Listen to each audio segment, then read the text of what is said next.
Hello दोस्तों, एक बार निधि coaching centre में आपका पुनः स्वागत है। और आज 12th क्लास जो केमिस्ट्री है हिंदी मीडियम और आपके अंग्रेजी माध्यम के जो विद्यार्थी हैं उन दोनों के लिए ही ये वीडियो है।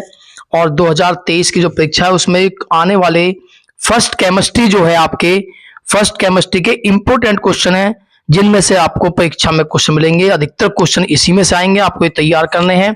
तो जो पहला चैप्टर है उसमें पहला चैप्टर आप देखते हो, जो सेकंड चैप्टर है उसमें सॉल्यूशन चैप्टर है जिसे कहते हैं विलयन। तो इस चैप्टर में जो आपके महत्वपूर्ण क्वेश्चन है वो क्वेश्चन आपके हैं। पहला क्वेश्चन है what is want half factor. Want factor क्या है, यानी वॉन्ट हॉफ गुणांक क्या होता है। दूसरा क्वेश्चन है what is Raoult's law and it's limitations, यानी कि राउल्ट के नियम क्या है तथा राउल्ट का नियम क्या है। ये क्वेश्चन है तथा इसकी सीमाएं आपको लिखनी है। तीसरा क्वेश्चन है state Henry law and mention some important applications, यानी कि हेनरी का नियम क्या है तथा इसके कुछ महत्वपूर्ण अनुप्रयोग लिखिए। फोर्थ क्वेश्चन है मोलर उन्नयन गुणांक किसे कहते हैं। मोलर उन्नयन गुणांक किसे कहते हैं और डिफाइन मोलर एलिवेशन कांस्टेंट। पांचवा क्वेश्चन है व्हाट इज मोलर फ्रैक्शन। तो मोल फ्रैक्शन क्या होता है, यानी कि मोल प्रभाज किसे कहते हैं। और नेक्स्ट क्वेश्चन है the vapour pressure of water at 293 kelvin is 17.535 mmHg if 25 of glucose is dissolved in 450 gram of water. Calculate the vapor pressure of solution at 293 kelvin. तो यानी कि इसमें दिया हुआ है कि जो 293 डिग्री केल्विन पर शुद्ध जल का वाष्प दाब 17.535 mmHg है। यदि 25 ग्राम ग्लूकोज को 450 ग्राम जल में घोला जाए तो विलयन का वाष्प दाब क्या होगा। इसके बाद नेक्स्ट क्वेश्चन है आपका question number 7 A solution of sugar in water 5% by mass has freezing point 271 kelvin. Calculate the freezing point of solution of glucose in water 5% solution given freezing point of pure water is 273.15 kelvin.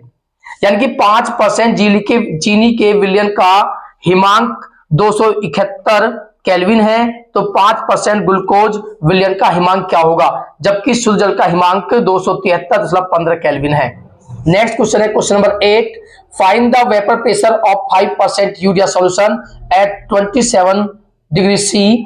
और हमारे पास जो are है gas constant की जो value है वो 0.0821 है, यानी कि 27 डिग्री सी पर यूरिया का 5% विलयन का प्राशन दाब आपको ज्ञात करना है। इसके बाद जो नेक्स्ट क्वेश्चन है calculate the elevation in boiling point of water when 3 gram of urea is dissolved in 100 gram water. Molar elevation constant for water is 0.52 kelvin kilogram per mole. जब 3 ग्राम यूरिया को 100 ग्राम जल में घोला जाता है तो जल के क्वथनांक में वृद्धि ज्ञात कीजिए, जबकि जल के लिए मोलर स्थिरांक 0.52 केल्विन किलो प्रति मोल है। इसके बाद नेक्स्ट चैप्टर है चैप्टर नंबर 3 हमारे पास है इलेक्ट्रोकेमिस्ट्री वैद्युत रसायन। इसका जो पहला क्वेश्चन है नेरस समीकरण क्या है और उसमें दिया हुआ है write the nearest equation for electrode potential. दूसरा क्वेश्चन है कोलराउस का नियम लिखना है आपको। कोलराउस का नियम आपको लिखना है, कोलराउस लॉ क्या है वो आपको लिखना है। क्वेश्चन नंबर 3 है आपके पास व्हाट इज रेडॉक्स पोटेंशियल, यानी कि रेडॉक्स विभव किसे कहते हैं। क्वेश्चन नंबर 4 है zinc metal displace copper from copper sulphate solution but gold does not explain reason. यानी कि जिंक धातु कॉपर सल्फेट विलयन से कॉपर को विस्थापित कर देती है, जबकि सोना ऐसा नहीं करता, क्यों? क्वेश्चन नंबर 5 है आपके पास, क्या है?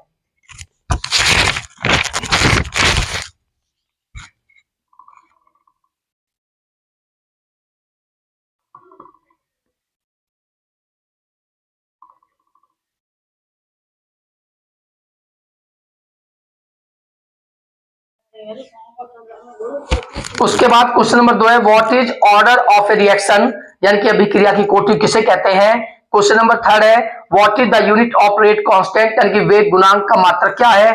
क्वेश्चन नंबर 4 है what is molecularity of reaction, यानी कि अभिक्रिया की आणविकता किसे कहते हैं? और 5 क्वेश्चन है what is first order reaction and drive it, यानी कि प्रथम कोटि की अभिक्रिया किसे कहते हैं, उसका सूत्र आपको स्थापित करना है।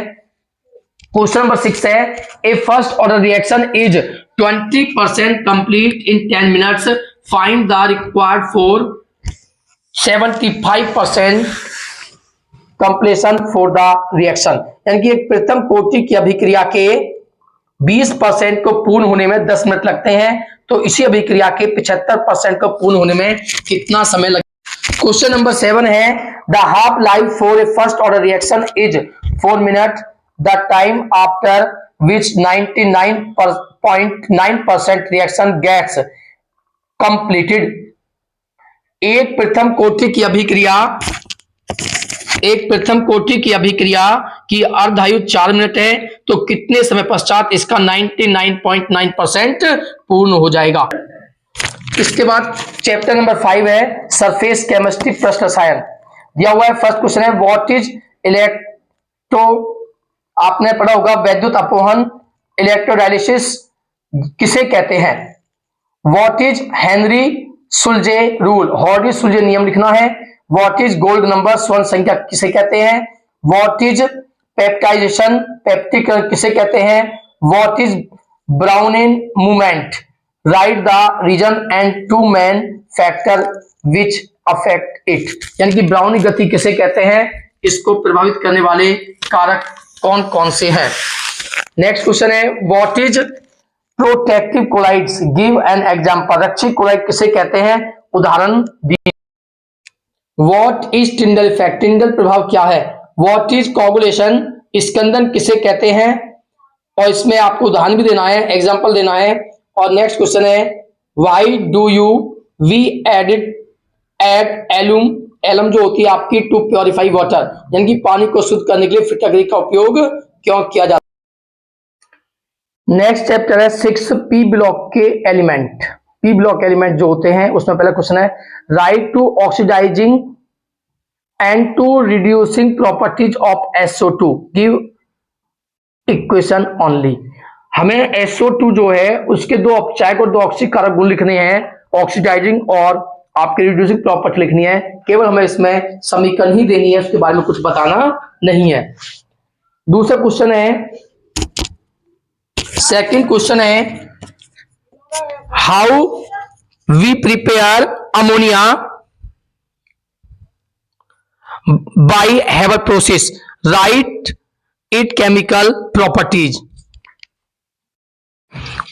अमोनिया बनाने की हेबर विधि का वर्णन करना है तथा उसके रासायनिक गुण लिखने हैं। और क्वेश्चन नंबर 3 है इसका explain the formation of HNO3 by Ostwald's method with diagram, give related equation and what is aqua regia, यानी कि HNO3 बनाने की ऑस्टोवाल्ड विधि का वर्णन करना है तथा उससे संबंधित आपको समीकरण भी लिखना है। क्वेश्चन नंबर 4 है explain only of the method of ozone formation with diagram and write its main character and use।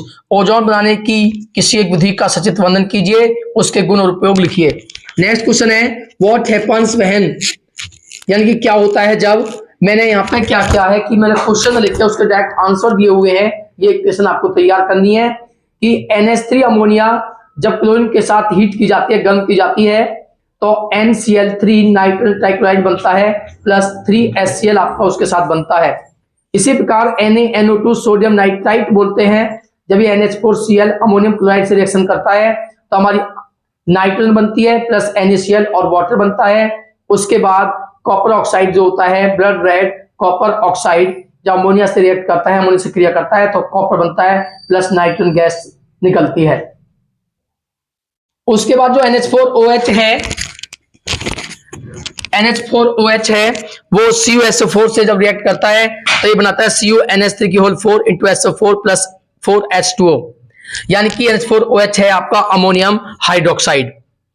उसके बाद जब zinc chloride ZnCl2 NH4OH ammonium hydroxide से रिएक्ट करता है तो ZnOH की होल ट्वाइस यानी कि जिंक हाइड्रोक्साइड प्लस NH4Cl आपका बनता है। उसके बाद येलो फॉस्फोरस जो है NaOH और वाटर के साथ जब रिएक्शन करता है तो NaH2PO2 बनाता है प्लस फॉस्फीन PH3 निकलती है, हालांकि ये आपकी इंपोर्टेंट रिएक्शन नहीं है। उसके बाद CaF2 कैल्शियम फ्लोराइड जब H2SO4 के साथ गर्म किया जाता है तो CaSO4 प्लस HF बनता है हाइड्रोजन फ्लोराइड। उसके बाद सल्फर ट्राइऑक्साइड जब H2SO4 रिएक्ट करती है तो बनता है ओलियम H2H2O से। उसके बाद जब सल्फर HNO3 के साथ हीट किया जाता है तो H2SO4 बनता है और नाइट्रोजन डाइऑक्साइड बनती है आपकी। Describe the decane method of industrial manufacture of chlorine, तो यानी कि हमें क्लोरीन जो बनाते हैं उसका जो मेथड है डीकन प्रोसेस, डीकन विधि का वर्णन करना है, उसके रासायनिक गुण भी आपको लिखना है, उसकी केमिकल प्रॉपर्टीज आपको लिखनी है। उसके बाद है व्हाट इज ब्लीचिंग पाउडर, हमें ब्लीचिंग पाउडर क्या होता है और इट्स प्रॉपर्टीज, उसकी प्रॉपर्टी बतानी है। उसके बाद है write the main use of all noble gases, यानी कि जो नोबल गैस होती है उनके मुख्य उपयोग क्या है, वो मुख्य उपयोग हमें लिखने हैं। उसके बाद है हेलोजन रंगीन क्यों होते हैं, यानी कि why halogen are coloured, why are halogens strong oxidising agent, halogen अधिक ऑक्सीकारक गुण प्रदर्शित करते हैं क्यों। नेक्स्ट है explain HF is a liquid while HCl is a gas, यानी कि HF एक द्रव है जबकि HCl गैस है, इसका हमें वर्णन करना है, रीजन बताना है। इसके बाद क्वेश्चन नंबर 6 है noble gases have higher values of ionisation potential, explain करना है कि नोबल गैस जो होती है उनकी आयनन विभव जो होता है, आयनाइजेशन एंथैल्पी पोटेंशियल जो होता है, विभव होता है, वो अधिक होते हैं, इसका वर्णन आपको करना है। क्वेश्चन नंबर 7 है electron affinity of noble gases is 0 है, यानी कि नोबल गैस जो होती है, उत्कृष्ट गैस जो होती है, उनकी इलेक्ट्रॉन बंधुता शून्य होती है क्यों। क्वेश्चन नंबर 8 इसमें पहला ही कंप्लीट रिएक्शन है, रिएक्शन को आपको देखना है। पहली रिएक्शन है NaOH से करके बनाता है NaCl plus NOCl sodium hypochloride, NaOH से रिएक्ट करके बनाता है NaClO3 sodium chlorate plus NaCl plus water, NaOH iodine से रिएक्ट करके बनाता है NaIO2 यानी O3 यानी कि सोडियम आयोडेट और plus Na plus H2O, CaOH की होल ट्वाइस लाइम वाटर जब क्लोरीन से रिएक्ट करता है तो CaClO3 की होल ट्वाइस यानी कि कैल्शियम क्लोरेट बनाता है plus CaCl2 plus H2, Na2H2O3 sodium thiosulphate जब आयोडीन से रिएक्ट करता है तब बनाता है Na2S4O6 प्लस NaI।